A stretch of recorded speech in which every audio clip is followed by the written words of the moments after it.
नमस्कार. अडीचच्या बातमीपत्रात मी परिणिका हेदवकर आपलं स्वागत करते. सुरुवातीला एक नजर ठळक बातम्यांवर.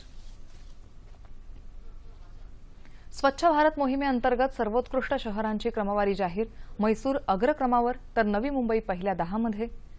जम्मू काश्मीर विधानसभा अध्यक्षांना निमंत्रित केलं नाही तर पाकिस्तानात होणाऱ्या राष्ट्रकुल संसदीय परिषदेवर भारताचा बहिष्कार. लोकसभा अध्यक्ष सुमित्रा महाजन. गव्हावर 10% आयात शुल्क लागू करण्याची केंद्र सरकारची घोषणा. राज्याच्या विकासासाठी ऑटोडेस्कचं नाविन्यपूर्ण तंत्रज्ञान उपयुक्त. मुख्यमंत्री देवेंद्र फडणवीस. मोबाईल ग्राहकांना मोबाईल डेटाची संपूर्ण माहिती देणं दूरसंचार कंपन्यांना बंधनकारक. ट्रायचे निर्देश. आणि उपेक्षितांच्या प्रश्नांबाबत समाजभान जागृत करणारे गिरीश प्रभुणे यांची चतुरंग जीवन गौरव पुरस्कारासाठी निवड. आणि आता पाहूयात सविस्तर वृत्त. स्वच्छ भारत मोहिमेअंतर्गत देशातल्या शहरांमध्ये केलेल्या सर्वेक्षणानंतर स्वच्छ शहरांची क्रमवारी जाहीर करण्यात आली आहे. कर्नाटकातल्या म्हैसूर शहरानं प्रथम क्रमांक पटकावला आहे तर महाराष्ट्रातील नवी मुंबईनं पहिल्या 10 शहरात स्थान मिळवलं आहे. या यादीत 476 शहरांचा समावेश असून कर्नाटकातल्या तब्बल 4 शहरांनी पहिल्या 10 मध्ये स्थान पटकावलं आहे. केंद्रीय नगर विकास मंत्रालयानं हे सर्वेक्षण हाती घेतलं होतं.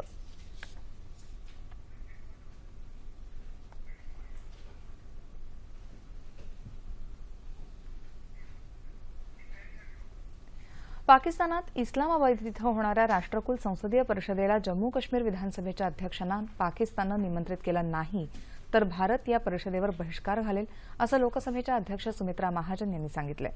नवी दिल्लीत काल पत्रकारांशी बोलताना त्यांनी ही माहिती दिली. ही परिषद पुढच्या महिन्याच्या 30 तारखेला आयोजित करण्यात आली आहे. या परिषदेला सर्व राष्ट्रकुल देशांमधल्या विविध राज्यांचे विधानसभेचे अध्यक्ष उपस्थित राहतात.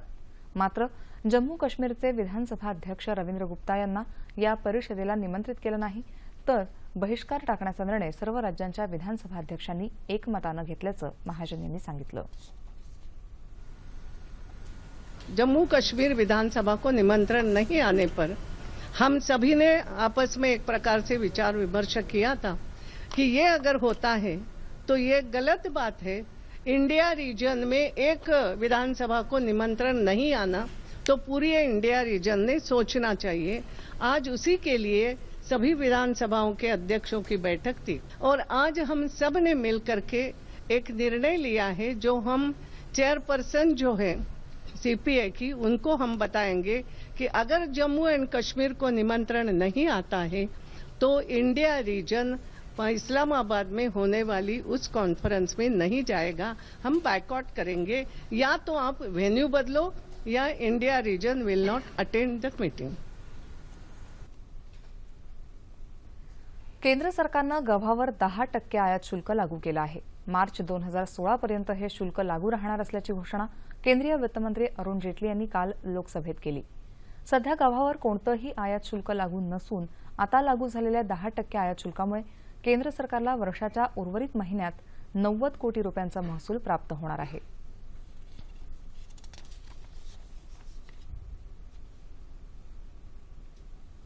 राज्याच्या विकासासाठी ऑटोडेस्कचं नाविन्यपूर्ण तंत्रज्ञान उपयुक्त ठरेल असं मुख्यमंत्री देवेंद्र फडणवीस यांनी सांगितलं. मुख्यमंत्र्यांच्या हस्ते काल मुंबईत ऑटोडेस्क विद्यापीठ इंडिया आणि सार्कचं उद्घाटन झालं त्यावेळी ते बोलत होते. नाविन्यपूर्ण तंत्रज्ञान आणि नियोजनबद्ध आराखड्याद्वारे राज्याच्या प्रगतीचा आलेख उंचावणं शक्य असल्याचं फडणवीस म्हणाले. ऑटोडेस्कच्या 3D आराखड्याद्वारे स्मार्ट सिटी संकल्पना, कोस्टल रोड प्रकल्प, ट्रान्स हार्बर लिंक याबाबतचं नियोजन योग्य रीतीनं करता येणं शक्य होणार आहे असं त्यांनी सांगितलं. मेक इन महाराष्ट्रमुळे राज्यात रोजगाराच्या मोठ्या संधी उपलब्ध होणार असल्याचंही मुख्यमंत्री म्हणाले. बीड जिल्ह्यातील सर्व 11 तालुक्यांमध्ये जनावरांच्या चाऱ्यासाठी चारा डेपो किंवा चारा छावण्या तातडीनं सुरू करण्यात याव्यात असे निर्देश ग्रामविकास मंत्री आणि बीड जिल्ह्याच्या पालकमंत्री पंकजा मुंडे यांनी काल दिले. बीड जिल्ह्यातल्या टंचाई निवारण उपाययोजनांतर्गत काल मंत्रालयात बैठक झाली त्यावेळी पंकजा मुंडे बोलत होत्या. पावसानं ओढ दिल्यामुळे बीड जिल्ह्यात चारा आणि पाणी टंचाईची परिस्थिती उद्भवली आहे. या पार्श्वभूमीवर टंचाई निवारणाच्या कामाला प्राधान्य देण्यात येत असल्याचं त्या म्हणाल्या. मनरेगाच्या कामाचं उद्दिष्ट वाढवण्यात यावं आणि या कामांमध्ये वैयक्तिक विहिरी, शेततळी, पाणंद रस्ते यासह जलसंधारणाच्या कामांवर भर देण्यात यावा असे निर्देश मुंडे यांनी दिले. या कामासाठी लागेल तेवढा निधी देण्यात येईल अशी ग्वाही देखील त्यांनी दिली.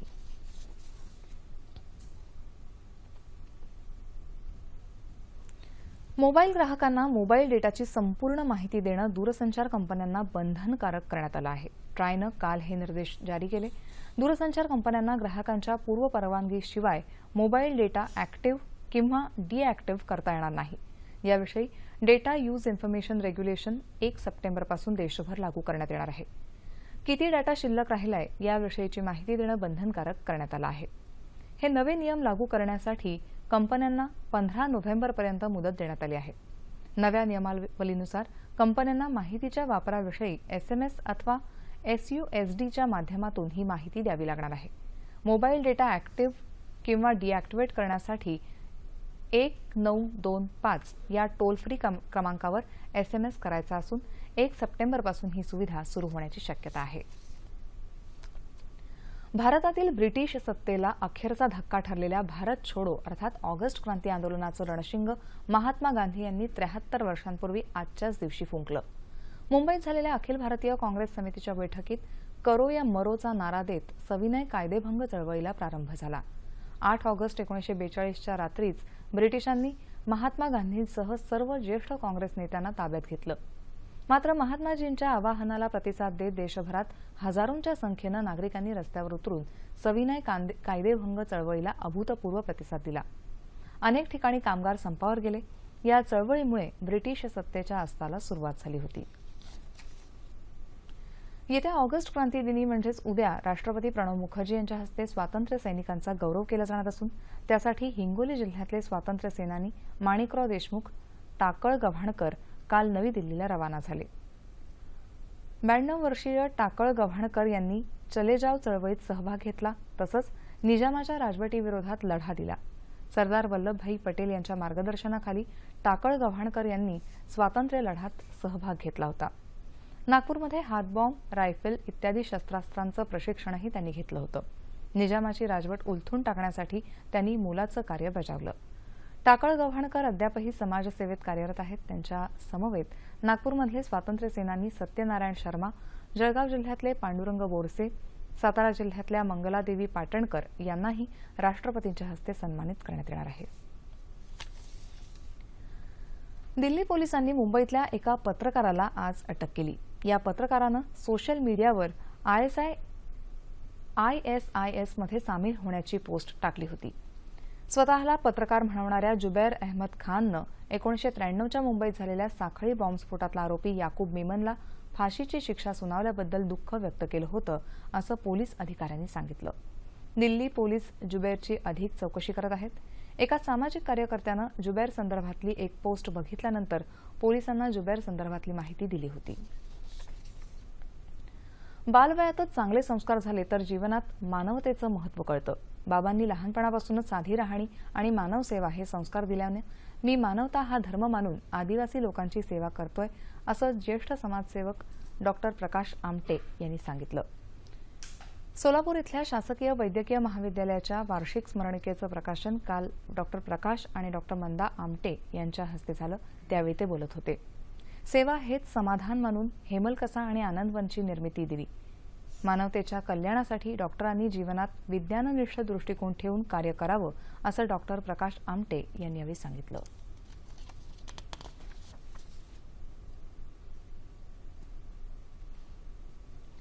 न्यायालयीन खटल्यांमध्ये वकिलांनी तडजोडीच्या प्रकरणात स्वतः पुढाकार घेऊन मध्यस्थी करावी आणि लोकन्यायालयाच्या माध्यमातून प्रकरणं निकालात काढावीत असं आवाहन मुंबई उच्च न्यायालयाचे न्यायमूर्ती कमल किशोर तातेड यांनी केलं आहे. पंढरपूर इथं जिल्हा आणि सत्र न्यायालयाच्या नवीन इमारतीच्या उद्घाटन प्रसंगी ते आज बोलत होते. लोकन्यायालयामार्फत निकालात काढल्या जाणाऱ्या खटल्यांमध्ये अपील होत नाही. त्यामुळे दोन्ही पक्षकारांमध्ये चांगले संबंध टिकून राहतात आणि सामाजिक बांधिलकीही कायम राहते असं ते म्हणाले. पंढरपूरमधल्या या न्यायालयामध्ये सांगोला, पंढरपूर, मंगळवेढा आणि माळशिरस भागातलं कामकाज चालणार असून 10 न्यायाधीश न्यायदानाची भूमिका बजावणार आहेत. सर्व न्यायालय एकाच इमारतीमध्ये असल्यामुळे पक्षकारही सुखावले आहेत. मुंबई उच्च न्यायालयाचे न्यायमूर्ती रमेश धनुका यांच्यासह इतर मान्यवर या कार्यक्रमाला उपस्थित होते.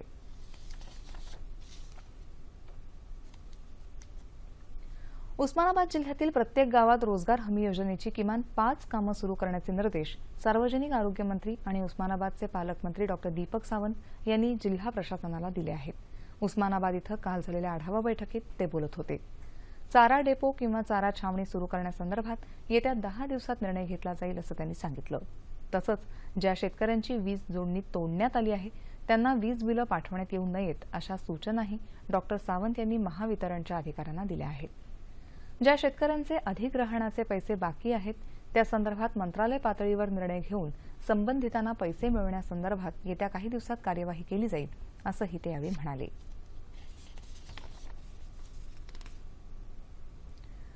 मुंबईतल्या वीज कामगार संघटनेनं बेस्ट दिनाच्या पार्श्वभूमीवर वीज कामगारांच्या प्रलंबित मागण्यांसाठी काल बेस्ट प्रशासनाच्या विरोधात मोर्चा काढला.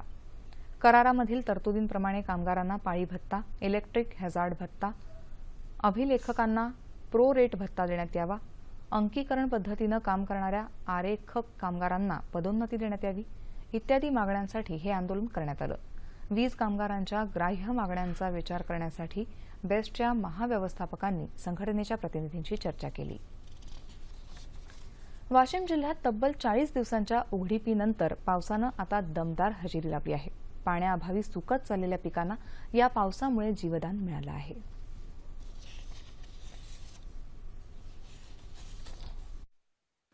वाशिम जिल्ह्यात यंदा मृग नक्षत्राच्या पहिल्या चरणातच समाधानकारक पाऊस झाल्यानं मात्र पावसानं मध्येच दडी मारल्यामुळे शेतकरी चिंतेत सापडला. पण सध्याच्या पावसानं त्याच्या चेहऱ्यावर हसू परत आलं. कमीत कमी 15 दिवसाच्या नंतर जवळजवळ 1.5 महिन्याची उघाड होती आणि या उघाडीमुळे शेतकरी अजून परत चिंतातूर झाला होता की मागच्या वर्षी सारखी परिस्थिती यावर्षी शेतकऱ्याची होऊ नये. पण ईश्वरानं एक तर आता शेतकऱ्यालाही तारलं आणि आता जो पाऊस झाला हा समाधानकारक पाऊस होऊन आता शेतकऱ्याची पिकं वगैरे सर्व चांगली दिसून राहिली. जे सुरुवातीला करपली होती ती आता एकदम चांगली दिसून राहिली पिके. जिल्ह्यातल्या 104 मध्यम आणि लघु प्रकल्पातल्या जलसाठ्यांमध्ये वाढ झाली आहे. वाशिम जिल्ह्यातल्या आतापर्यंतच्या पर्जन्यमानाची उपविभागीय कृषी अधिकाऱ्यांनी माहिती दिली. काल जो पाऊस पडला त्याच्यामुळे जर आकडेवारीचं सांगायचं जर झालं तर 4 तारखेपर्यंत 4 जुलैपर्यंत हा वार्षिक सरासरीच्या फक्त 64% पाऊस पडला होता आणि आतापर्यंतच्या फक्त 36% पाऊस जो होता. परंतु काल जो जवळपास पाऊस पडलेला आहे त्याच्यामुळे आतापर्यंतच्या वार्षिक सरासरीच्या 99% पाऊस झालेला आहे आणि एकूण सरासरीच्या 57% पाऊस पडलेला आहे. एकूणच जिल्ह्यातल्या सोयाबीन या प्रमुख पिकाला हा पाऊस पोषक ठरत असल्यानं सुगीचे दिवस अनुभवायला मिळतील अशी शेतकऱ्यांना अपेक्षा आहे. इचलकरंजीतल्या सायझिंग कामगारांच्या संपावर तोडगा काढण्यासाठी कामगार प्रतिनिधी आणि मालक प्रतिनिधींची स्वतंत्र बैठक काल जिल्हाधिकारी अमित सैनी यांनी बोलावली होती. किमान वेतन सोडाच मात्र 1 रुपयाचीही वाढ देण्यासारखी सायझिंग धारकांची परिस्थिती नाही अशी भूमिका मालक प्रतिनिधींनी मांडली. तर 29 वर्षांनंतर किमान वेतनाची फेररचना झाल्यामुळे कामगारांना न्याय मिळायला हवा असं कामगार प्रतिनिधींनी सांगितलं. इचलकरंजीतल्या 3000 सायझिंग वार्पिंग कामगारांनी किमान वेतन कायद्याच्या अंमलबजावणीसाठी गेल्या 16 दिवसांपासून बेमुदत काम बंद आंदोलन सुरू केलं आहे. त्यावर तोडगा काढण्यासाठी कालची बैठक घेण्यात आली. मात्र दोन्ही बाजूंचे प्रतिनिधी आपापल्या भूमिकेवर ठाम राहिल्यामुळे या प्रश्नावर तोडगा निघू शकला नाही. महाराष्ट्र एज्युकेशन सोसायटीतर्फे राष्ट्रीय सुरक्षा आणि माध्यमांची भूमिका या विषयावर आज पुण्यात चर्चासत्र आयोजित करण्यात आलं होतं. कार्यक्रमाच्या अध्यक्षस्थानी डॉक्टर दिलीप पाडगावकर होते. रजत पंडित, हरिनी कलामूर, S.K. चटर्जी, रवींद्र वंजारवाडकर आदी मान्यवर यावेळी उपस्थित होते. प्रसारमाध्यमांनी अतिरेक्यांनी केलेल्या घटनेचे प्रत्यक्ष प्रक्षेपण करताना भान ठेवावं, कारण त्याचा फायदा अतिरेक्यांना होतो. अशा प्रसारणासाठी आचारसंहिता असावी असं मत चर्चेदरम्यान निवृत्त air vice marshal Bhushan Gokhale यांनी व्यक्त केलं.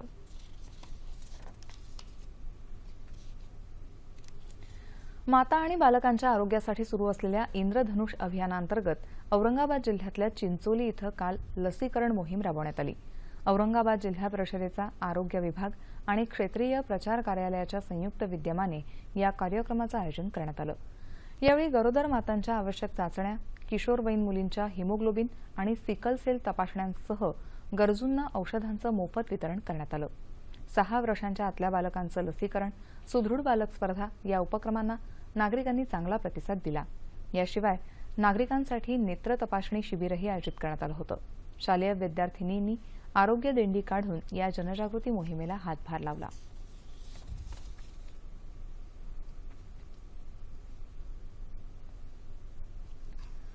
कर्ण आणि मूकबधिर रुग्णांना आरोग्याधार देणारी आणि सामाजिक सुरक्षेसाठी संधी उपलब्ध करून देणारी अलियावर जंग राष्ट्रीय श्रवण विकलांग संस्था आता 33व्या वर्षात पदार्पण करतेय।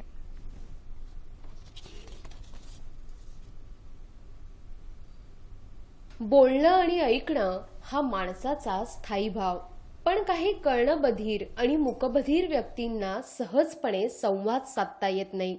अशा लोकांना धीर देण्याचं तुम्ही समाजातलाच एक अविभाज्य घटक आहात याची जाणीव रुग्णांमध्ये आणि त्यांच्या पाल्यांमध्ये रुजवणारी मुंबईतली ही अलियावर जंग राष्ट्रीय श्रवण विकलांग संस्था। क्या है? चश्मा क्या है? नहीं तो चश्मा। बोलो बॉल। बॉल से मम्मी को दो, मम्मी को दो, मम्मी को दे दो बॉल। श्रवण दोष जाणून घेत, त्याची तीव्रता जाणून घेत, त्या अनुषंगानं पालकांना मार्गदर्शन करणं आणि रुग्णांवर आवश्यक असल्यास वाचा उपचार करणं ही या संस्थेची जबाबदारी। आपल्या रुग्णांची प्रकृती खरोखरच सुधारते आहे की नाही याचा सातत्यानं पाठपुरावाही या संस्थेमार्फत केला जातो। केवळ यातच समाधान न मानता समाजातल्या या घटकाला रोजगाराची संधी कशी उपलब्ध होईल या दृष्टीनेही या संस्थेमार्फत प्रयत्न केले जातात। गेल्या 32 वर्षात या संस्थेनं कालानुरूप आपल्यात आवश्यक ते बरेच बदल केले आहेत। मध्ये जसजसं भारतात आणि जगात तंत्रज्ञान बदलत गेलं तसतसं त्या नवीन तंत्रज्ञानाचा स्वीकार करून त्याचा लोकांच्या पुनर्वसनासाठी सातत्याने संस्थेने उपयोग केला आहे। म्हणजे पूर्वी आम्ही पॉकेट हिअरिंग एड किंवा जे कानामध्ये लावायचं हिअरिंग एड द्यायचं, लोकांना श्रवणयंत्र द्यायचो। आता तुम्ही बघितलं असेल की आता आम्ही कानाच्या मागे लावायचं हिअरिंग एड लोकांना उपलब्ध करून देतो। तसंच आता संस्थेमध्ये कॉक्लिअर इम्प्लांटची सुविधा संस्थेच्या माध्यमातून पुरवण्यात येत आहे। सरकारची जी सुधारित एडीपी योजना आहे त्या योजनेच्या माध्यमातून कॉक्लिअर इम्प्लांटसाठी प्रत्येक मुलाला सुमारे 6 लाख रुपयाचं अनुदान दिलं जातं। अलियावर जंग ही संस्था केंद्र सरकारच्या सामाजिक न्याय आणि अधिकारिता मंत्रालय आणि राज्य सरकारच्या विविध कल्याणकारी आणि पुनर्वसन विषयक योजनांची अंमलबजावणीही करते। इथं उपचार घेणाऱ्या रुग्णांना पाहिलं ना की कानानं बहिरा मुकापरी नाही, शिकविता भाषा बोले कसा पाही याचीच अनुभूती येते।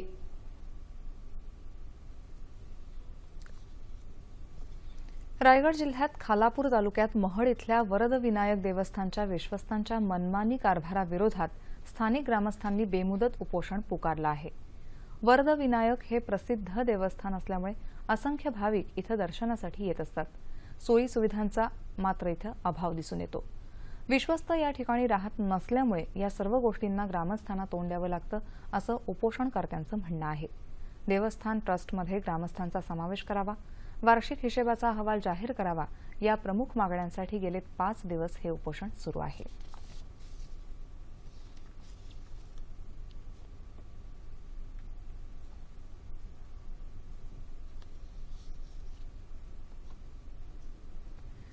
पुण्यात चित्रपुष्प या 3 दिवसांच्या मराठी चित्रपट महोत्सवाचं आयोजन करण्यात आलं आहे। ज्येष्ठ मराठी दिग्दर्शक राज दत्त यांच्या हस्ते काल या महोत्सवाचं उद्घाटन झालं। सिने कलाकार सयाजी शिंदे देखील यावेळी उपस्थित होते। विविध वृत्तवाहिन्या तसंच वृत्तपत्रांच्या माध्यमातून चित्रपटांचं परीक्षण हे लोकांपर्यंत पोहोचलं जातं, त्यामुळे चित्रपटांना नवीन संजीवनी मिळते असं राज दत्त यावेळी म्हणाले। 3 दिवसांच्या या महोत्सवात प्रदर्शित झालेले आणि आगामी असे दोन्ही प्रकारचे चित्रपट दाखवण्यात येणार आहेत। पुण्यातल्या आचार्य अत्रे स्मृती प्रतिष्ठानच्या वतीनं आयोजित हास्य विनोद आनंद महोत्सवाचं उद्घाटन पुणे महानगरपालिकेच्या स्थायी समिती अध्यक्ष अश्विनी कदम यांच्या हस्ते काल झालं। प्रतिष्ठानचे संस्थापक अध्यक्ष बाबूराव कानडे, डॉक्टर शौनक कुलकर्णी, अशोक देशमुख यावेळी उपस्थित होते। बाबूराव कानडे यांनी यावेळी आचार्य अत्रे यांच्या आठवणी जागवल्या। अत्र्यांनी विविध क्षेत्रात आपला ठसा उमटवला, विनोदाच्या माध्यमातून सर्वांना हसवलं असं अश्विनी कदम यांनी यावेळी सांगितलं। हास्य कलाकार अशोक देशमुख यांनी हसत खेळत तणावमुक्त हा कार्यक्रम सादर केला. महोत्सवाचा समारोप 13 ऑगस्टला होणार आहे.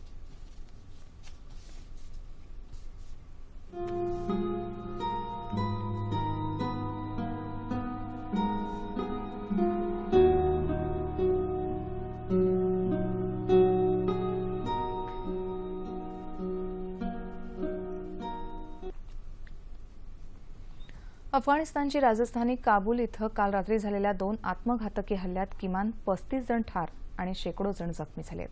तालिबानी नेता मुल्ला ओमर याच्या मृत्यूच्या घोषणेनंतर झालेला हा पहिलाच मोठा हल्ला आहे. काबूल पोलीस अकॅडमीच्या प्रवेशद्वाराजवळ एका आत्मघातकी हल्लेखोरानं स्वतःला उडवून दिलं. यावेळी झालेल्या स्फोटात किमान 20 अफगाणी प्रशिक्षणार्थी ठार झाले. या हल्ल्याआधी मध्यवर्ती काबूलमध्ये झालेल्या शक्तिशाली ट्रक बॉम्बस्फोटात 15 नागरिक ठार झाले तर इतर 240 जण जखमी झाले. चतुरंग प्रतिष्ठानतर्फे देण्यात येणाऱ्या यंदाच्या जीवन गौरव पुरस्कारासाठी उपेक्षितांच्या प्रश्नांबद्दल समाजभान जागा करण्यासाठी अथक प्रयत्न करणारे गिरीश प्रभुणे यांची निवड करण्यात आली आहे. जीवन गौरव पुरस्काराच्या या रौप्य महोत्सवी वर्षाच्या सामाजिक क्षेत्रीय पुरस्कारासाठी प्रभुणे यांना गौरवण्यात येणार आहे. भटक्या विमुक्त जाती, विशेषतः पारधी जमातीसाठी प्रभुणे यांनी अथक परिश्रम घेतले आहेत. सामाजिक समरसता मंचाच्या माध्यमातून नैसर्गिक शेती, पाणलोट क्षेत्रविकास, बालशिक्षणासंदर्भातले विविध प्रयोग करणाऱ्या प्रभुणे यांच्या कार्याची व्यापकता लक्षात घेऊन निवड समितीनं एकमतानं त्यांची निवड केली आहे. रौप्य महोत्सवी वर्षाचं औचित्य साधून संस्थेनं यावर्षीपासून जीवन गौरव पुरस्काराची रक्कम 3 लाख रुपये केली असून सन्मानचिन्ह आणि मानपत्रानं प्रभुणे यांना सन्मानित करण्यात येणार आहे. येत्या डिसेंबरमध्ये मुंबईत होणाऱ्या 25व्या रंगसंमेलन सोहळ्यात हा पुरस्कार प्रदान करण्यात येईल. सांस्कृतिक, सामाजिक अथवा शैक्षणिक क्षेत्रात बहुमोल योगदान देणाऱ्या व्यक्तीला चतुरंग प्रतिष्ठानच्या जीवन गौरव पुरस्कारानं गौरवण्यात येतं. मराठी चित्रपटसृष्टीवर 2 दशकं आपल्या आगळ्या वेगळ्या विनोद शैलीनं आधिपत्य गाजवणाऱ्या आणि मराठी चित्रपट रसिकांच्या गळ्यातील ताईत बनलेल्या दादा कोंडके यांचा आज जन्मदिन. चित्रपटसृष्टीतील दादांच्या कामाचा घेतलेला हा आढावा.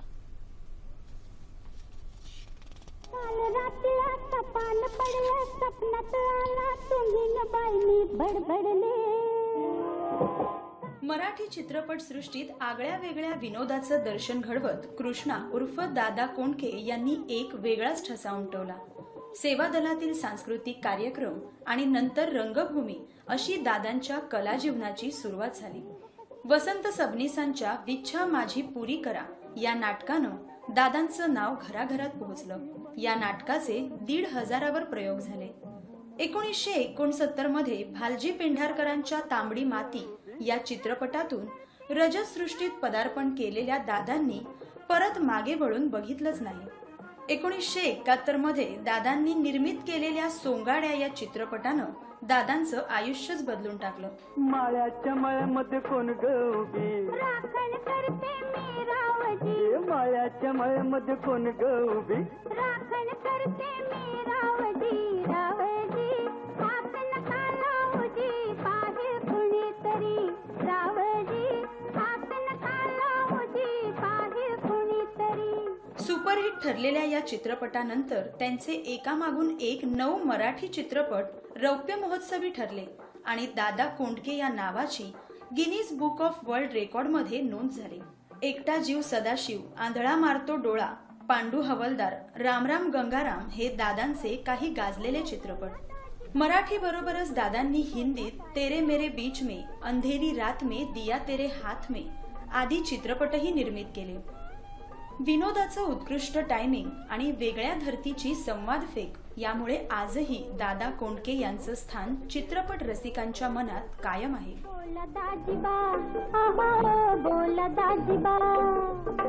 काय कसू बोलू का नको घडी भर जरा थांबशील का ग गोड गोड माझ्याशी बोलशील का.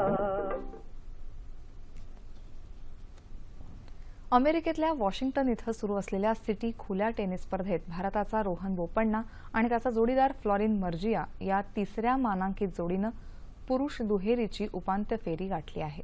उपांत्यपूर्व सामन्यात बोपण्णा मर्जिया जोडीला ग्रिगारे दिमित्रोव आणि माडी फिश जोडीकडून पुढे चाल मिळाली. दिमित्रोव दुखापतग्रस्त असल्यामुळे या सामन्यात बोपण्णा मर्जिया जोडीला पुढे चाल मिळाली आहे.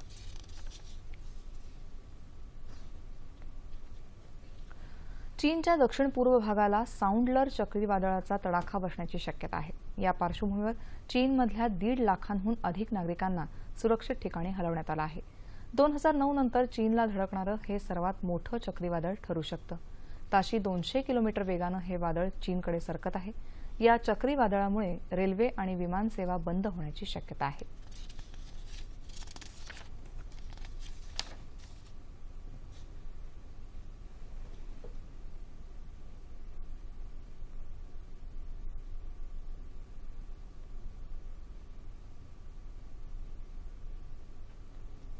हवामान.